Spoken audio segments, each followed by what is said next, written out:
A world economy takes shape.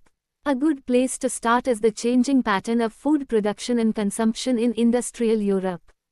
Traditionally, countries liked to be self-sufficient in food. But in 19th century Britain, self-sufficiency in food meant lower living standards and social conflict.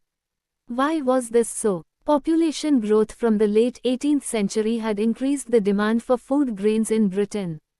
As urban centers expanded and industry grew, the demand for agricultural products went up, pushing up food grain prices. Under pressure from landed groups, the government also restricted the import of corn. The laws allowing the government to do this were commonly known as the Corn Laws.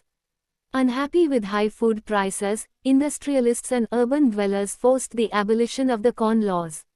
After the Corn Laws were scrapped, food could be imported into Britain more cheaply than it could be produced within the country. British agriculture was unable to compete with imports.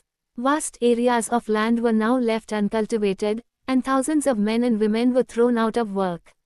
They flocked to the cities or migrated overseas. As food prices fell, consumption in Britain rose. From the mid-19th century, faster industrial growth in Britain also led to higher incomes, and therefore more food imports. Around the world in Eastern Europe, Russia, America and Australia, lands were cleared and food production expanded to meet the British demand. It was not enough merely to clear lands for agriculture. Railways were needed to link the agricultural regions to the ports. New harbors had to be built and old ones expanded to ship the new cargoes.